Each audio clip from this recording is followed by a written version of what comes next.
Part 1. Understand. 1.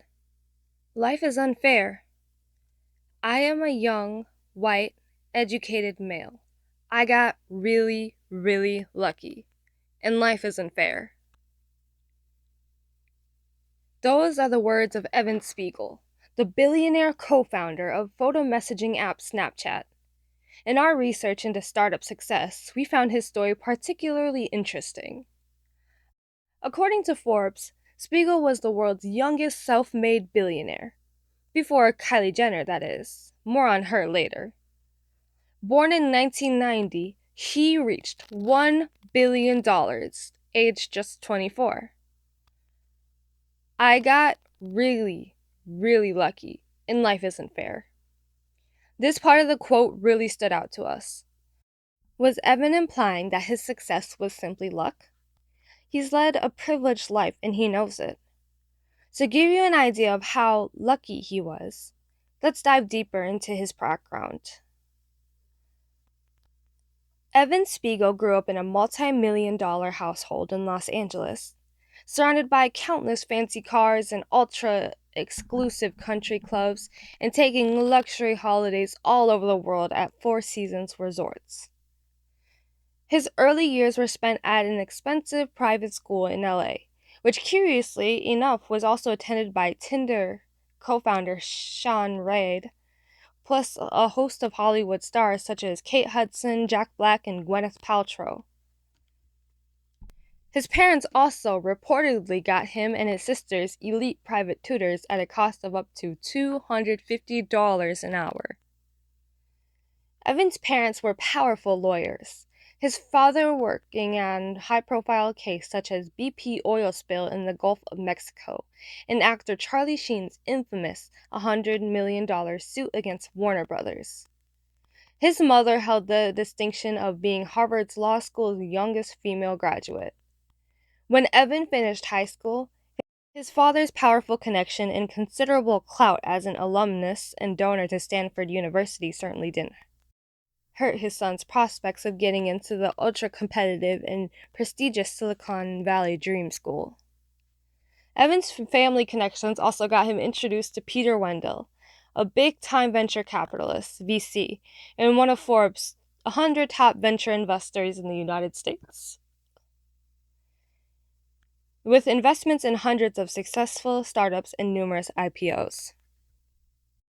Not a bad connection to have. Through Wendell, Evan also met titans like Eric Schmidt, former CEO of Google, Chad Hurley, co-founder of YouTube, and Scott Cook, founder of financial software giant Intuit.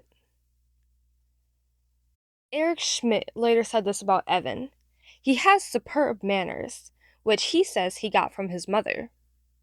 He credits his father's long legal calls, which he overheard, as giving him prospects on business and structure as a very young man.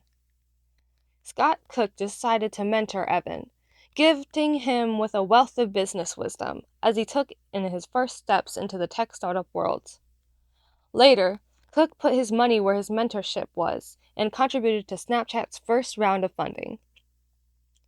Although he started young, Evan had already received over a century's worth of combined wisdom and business lessons by the time Snapchat began to grow.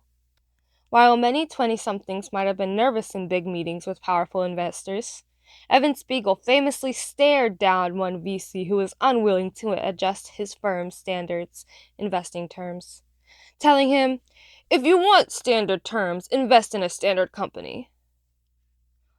That VC firm went on to invest in Snapchat's third financing round in 2013. This is what we're looking at when we talk about unfair advantages. These factors all stacked one on top of another and contributed in powerful ways to Evan's success with Snapchat and to him becoming Forbes' youngest self-made billionaire. This connection to wealth, influence, and power directly impacted his success. He was able to climb the ladder at such a young age because he had largely been set up to do so. In fact, he didn't climb the ladder, he went up in a rocket ship. That's not to say we're attributing all of Snapchat's success to Evan's privileged upbringing, not at all. Plenty of privileged kids amount to be absolutely nothing. As with all success stories, there are many factors that play a role. For example, Evan was very smart, and Snapchat had a brilliant insights at its core that people want to communicate with photos that would self-destruct, that is, disappear after a few seconds. This is something that none of the established social media giants, Facebook, Twitter, and Instagram, had even thought of. Evan not only had access to the funding, the contacts, and the mentors, he executed brilliantly on a very timely product. He was in the right place at the right time with the right idea. He, his co-founders, and his employees worked really hard and really smart to make it a success. The refreshing thing about Evan? He's upfront in acknowledgement how many breaks he's enjoyed along the way. Contrary to the buckle down, burn the midnight oil, and hustle your ass off advice thrown around all too often in the tech world, Evan says this: "It's not about working harder, it's about working the system." Working the system has unethical connotations, like gaming the system or even cheating the system. We don't mean it in that way. We mean that it's not about working harder, it's about working smarter to succeed. In a nutshell, that's what this book is about: how to work smarter and how to work the system in your favor. And crucially, you don't have to grow up privileged like Evan Spiegel to do it. The fact is that, as Evan recognized, the world is not fair, and it's more unfair for some than others. He was brought up very rich, extremely well educated, with very successful parents and social connections. But what if you didn't grow up with any of these advantages? Does this mean you're set up to fail? That might be how it feels sometimes. Often you are told that the only answer to a less than ideal situation is to work hard. If that doesn't change anything, work harder. But sometimes when you're being told to work harder when already at full speed, and with all the other obstacles and difficulties life may throw your way, this feels like adding insult to injury. And yet, in every corner of the web and within the self-help and business section of every bookshop, you'll hear the same story. Hard work is what made the difference. Hustlers are the ones who make it. When you want to succeed as badly as you want to breathe, that's when you become successful. An entire industry seems to have grown up around this hard work worship. After all, how many business self-help gurus and motivational speakers claim effort as virtually the only answer? Well, that and possibly their cheesy 5-step program to become a millionaire. Once you buy the course or book or video series, what do you get? Outdated tactics and generic regurgitated advice and motivation to hustle hard. I mean, don't get us wrong. Obviously, hard work and sacrifice is a factor. Sacrifice is required for success because you do have to forego some short-term pleasures for long-term success. That's a given. However, it's simply too reductive to think that if you don't win, it's because you're being outworked. This oversimplification of hard work equals success is not only misleading, it can be downright confusing when you don't know what to work hard on. Remember what Evan Spiegel said: "It's not about working harder, it's about working the system." Working hard without working smart is useless.